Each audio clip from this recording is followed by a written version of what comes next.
Assalamualaikum warahmatullahi wabarakatuh. Perkenalkan, nama saya Wahyu Aditya Utomo dari kelas AB 4508 dengan NIM 150121306. Di sini saya akan menjelaskan dan mempresentasikan tentang corporate governance.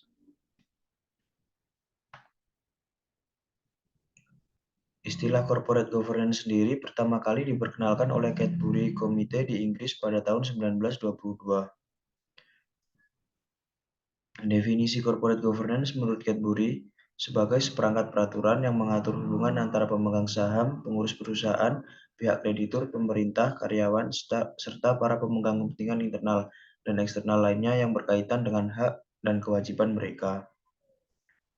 Good corporate governance sendiri merupakan upaya perbaikan terhadap sistem, proses, dan seperangkat pengaturan dalam pengelolaan suatu organisasi yang pada esensinya mengatur dan memperjelas hubungan, wewenang, hak dan kewajiban semua pemangku kepentingan baik Dewan Komisaris maupun Dewan Direksi.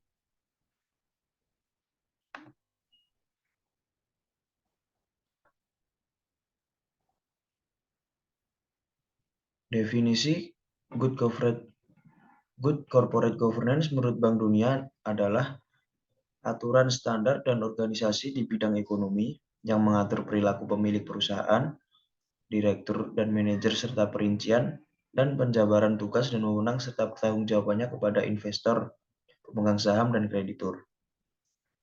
Tujuan utama Good Corporate Governance adalah untuk menciptakan sistem pengendalian dan keseimbangan check and balance untuk mencegah penyalahgunaan dari sumber daya perusahaan dan tetap mendorong terjadinya pertumbuhan perusahaan. Secara umum, corporate governance adalah rangkaian proses, kebiasaan, kebijakan, aturan, dan institusi yang mempengaruhi pengarahan, pengelolaan, serta pengontrolan suatu perusahaan atau korporasi. Pihak-pihak utama dalam tata kelola perusahaan adalah pemegang saham, manajemen, dewan direksi, serta pemangku kepentingan lainnya termasuk karyawan, pemasok, pelanggan, bank dan kreditur lain, regulator, lingkungan, serta masyarakat.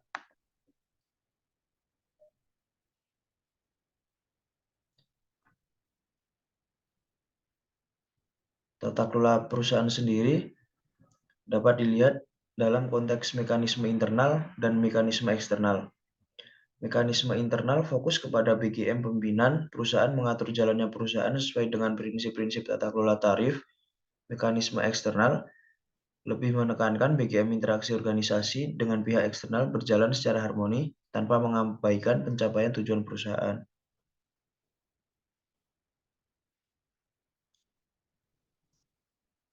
Hal ini adalah sebagai proses akan mengatur serangkaian tindakan dari para partisipan, sedangkan struktur akan menentukan BGM partisipan berhubung dengan partisipan lainnya. Struktur akan menspesifikasikan pendistribusian hak dan tanggung jawab di antara berbagai partisipan, serta memperjelas aturan-aturan maupun prosedur-prosedur untuk pengambilan keputusan dalam hubungan perusahaan.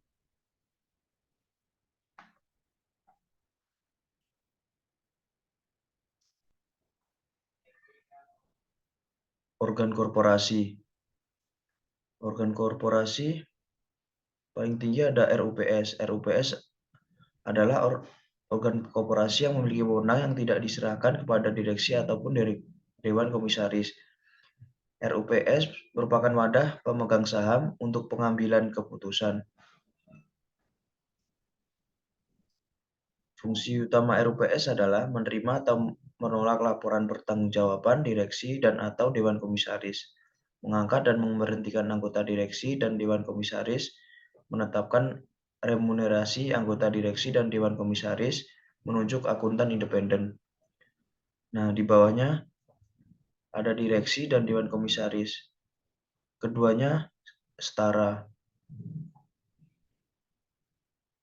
Dewan Komisaris adalah organ korporasi yang perannya adalah melakukan fungsi pengawasan serta memberi nasihat kepada direksi atau aktivitas pengelolaan.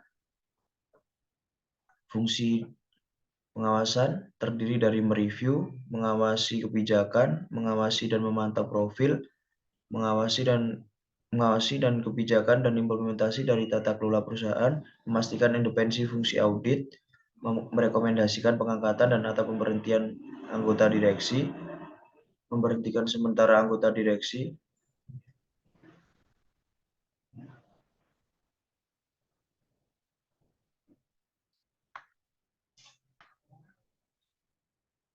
fungsi nasihat diberikan tanpa harus diminta terlebih dahulu. Nasihat yang diberikan tidak mengikat dan tidak harus dijalankan oleh direksi. Nah, direksi adalah organ perseroan yang berwenang bertanggung jawab penuh atas pengelolaan perusahaan yang dijalankan sesuai dengan maksud dan tujuan perusahaan. Tugas dan fungsi direksi adalah orang yang ditunjuk oleh RUPS untuk mengelola perusahaan bertanggung jawab secara kolega maupun secara pribadi.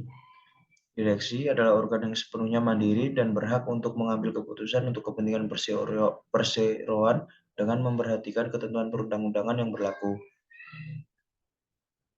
Direksi sendiri tidak harus menjalankan nasihat dari Dewan Komisaris. Nah, di bawah direksi dan Dewan Komisaris ada Satuan Audit Internal dan Komite Audit. Mereka berfungsi untuk mengawasi direksi dan Dewan Komisaris.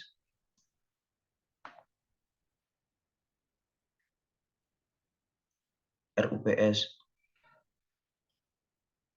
RUPS adalah organ korporasi, memiliki wewenang yang tidak diserahkan kepada direksi dan atau Dekom. Fungsi utama mereka adalah menerima atau menolak laporan pertanggungjawaban direksi dan atau Dewan Komisaris, 2. Mengangkat dan memberhentikan anggota direksi dan Dewan Komisaris, 3. Menetapkan remunerasi anggota direksi dan Dewan Komisaris, 4. Menunjuk akuntan independen. Dewan Komisaris. Dewan Komisaris adalah organ korporasi yang perannya adalah melakukan fungsi pengawasan serta memberi nasihat kepada direksi atau aktivitas pengelolaan. Fungsi pengawasan korporasi terdiri dari mereview dan menyetujui visi misi dan strategi perusahaan, mengawasi kebijakan dan implementasi pengendalian internal, mengawasi dan memantau profil risiko perseroan, mengawasi kebijakan dan implementasi dari tata kelola perusahaan, memastikan independensi fungsi audit internal maupun eksternal, merekomendasikan pengangkatan dan atau pemberhentian anggota direksi dengan memberikan kesempatan yang sama tanpa membedakan suku, agama, ras, antar golongan, dan gender. 7. Memberhentikan sementara anggota direksi sesuai dengan peraturan perundangan yang berlaku. Fungsi nasihat dari Dewan Komisaris adalah diberikan tanpa harus diminta terlebih dahulu. Nasihat yang diberikan tidak mengikat dan tidak harus dijalankan oleh direksi. Tetapi Dewan Komisaris wajib untuk meminta alasan dan atas tidak dilaksanakannya nasihat.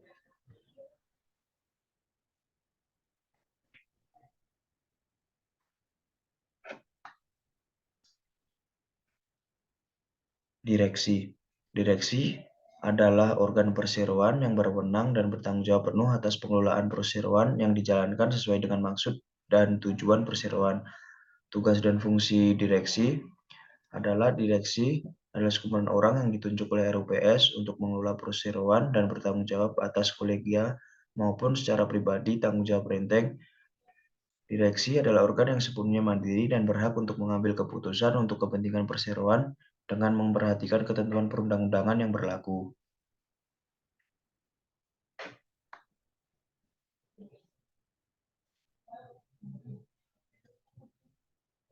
Good Corporate Governance. Penerapan GCG perlu didukung oleh 3 pilar yang saling berhubungan, yaitu negara dan perangkatnya sebagai regulator, dunia usaha sebagai pelaku pasar, masyarakat sebagai pengguna produk dan jasa dunia usaha.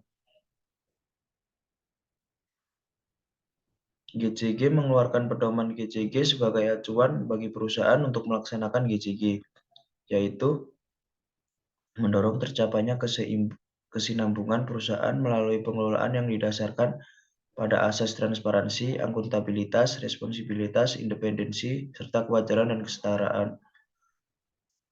Kedua, mendorong pemberdayaan fungsi dan kemandirian masing-masing organ perusahaan, yaitu Dewan Komisaris, Direksi, Rapat Umum Pemegang Saham.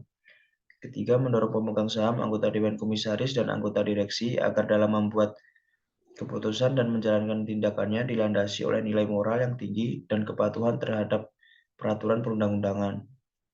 Mendorong timbulnya kesadaran dan tanggung jawab sosial perusahaan terhadap masyarakat dan keselestarian lingkungan terutama di sekitar perusahaan. Kelima, mengoptimalkan nilai perusahaan bagi pemegang saham dengan tetap memperhatikan pemangku kepentingan lainnya. Keenam, meningkatkan daya saing perusahaan secara nasional maupun internasional sehingga meningkatkan kepercayaan pasar yang dapat mendorong arus investasi dan pertumbuhan nasional yang berkesinambungan.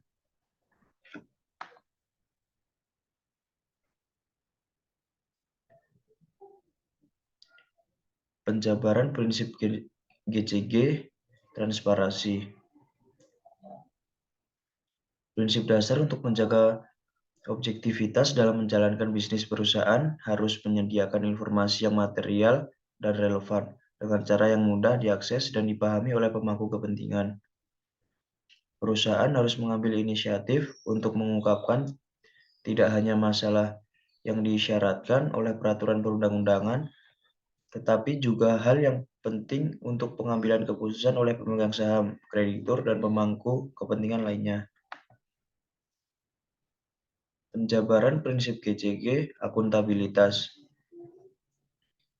Perusahaan harus menyediakan informasi secara tepat, waktu, memadai, jelas, akurat, dan dapat diperbandingkan serta mudah diakses oleh pemangku kepentingan sesuai dengan haknya. Prinsip dasar harus dapat mempertanggungjawabkan kinerjanya secara transparan dan wajar. Perusahaan harus dikelola secara benar, terukur, dan sesuai dengan kepentingan perusahaan dengan tetap memperhitungkan kepentingan pemegang saham dan pemangku kepentingan lain. Akuntabilitas merupakan prasyarat yang diperlukan untuk mencapai kinerja yang berkesinambungan.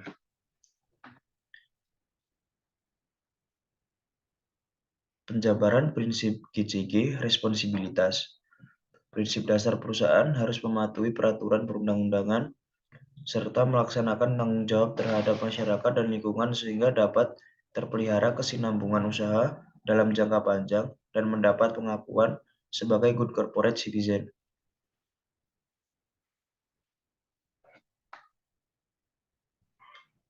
Penjabaran prinsip GCG, independensi. Prinsip dasar untuk melancarkan pelaksanaan asas GCG, perusahaan harus dikelola secara independen, sehingga masing-masing organ perusahaan tidak saling mendominasi dan tidak dapat diintervensi oleh pihak lain.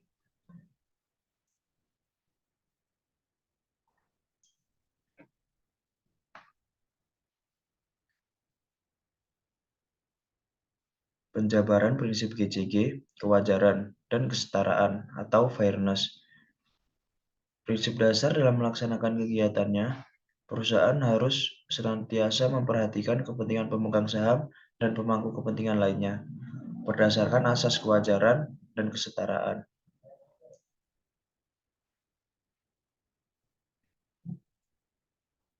Ada dua konsep penting corporate governance.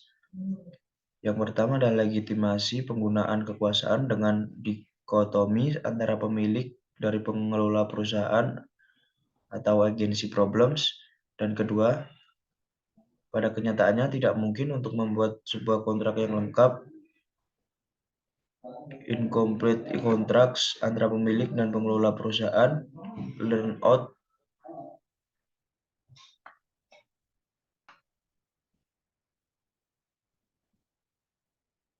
untuk masalah keagenan atau agensi problem. Perusahaan merupakan mekanisme yang memberikan kesempatan kepada berbagai pihak untuk berkontribusi dalam modal keahlian serta tenaga kerja dalam rangka memaksimalkan keuntungan dalam jangka panjang. Pihak-pihak yang berkontribusi dalam modal disebut sebagai pemilik prinsipal, sedangkan pihak-pihak yang berkontribusi dalam keahlian dan tenaga kerja disebut dengan agen pengelola perusahaan. Adanya dua pihak tersebut menyebabkan timbulnya permasalahan tentang mekanisme seperti apa yang harus dibentuk untuk menyelaraskan kepentingan yang berbeda di antara keduanya. Setelah melakukan penempatan atas modal yang mereka miliki, pemilik akan meninggalkan perusahaan tanpa adanya suatu jaminan bahwa modal yang telah mereka tempatkan tidak akan disalurkan untuk investasi atau proyek yang tidak menguntungkan. Kesulitan yang dirasakan oleh pemilik ini merupakan inti dari permasalahan keagenan. Untuk kontrak yang tidak lengkap atau incomplete kontrak, menurut Alkan Demzetz, Jensen, dan Meckling memperkenalkan ide bahwa perusahaan merupakan nexus of contract. Perusahaan merupakan nexus of contract mengandung arti bahwa di dalam perusahaan terdapat sebuah kontrak timbal balik quid pro quo kontrak yang memfasilitasi hubungan antara pemilik perusahaan, karyawan, pemasok, dan berbagai partisipan lainnya yang terkait dengan perusahaan. Terkait nexus of contract tersebut, menurut Maher dan Anderson pada tahun 2000 menyatakan bahwa tidak mungkin untuk membuat sebuah kontrak yang lengkap antara pemilik modal dan agen yang akan memspesifikasikan bagaimana keuntungan dibagi antara pemilik modal dan agen, dan juga akan menggambarkan tindakan yang memadai bagi agen dalam semua situasi yang memungkinkan. Penyebab dan tidak adanya kontrak yang lengkap adalah sulitnya untuk memprediksikan setiap kemungkinan yang akan terjadi di masa yang akan datang, atau karena kendala biaya yang mahal untuk mengantisipasi setiap kemungkinan tersebut.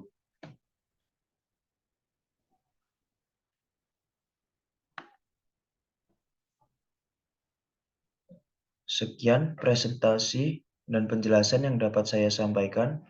Kurang lebihnya saya mohon maaf. Wassalamualaikum warahmatullahi wabarakatuh.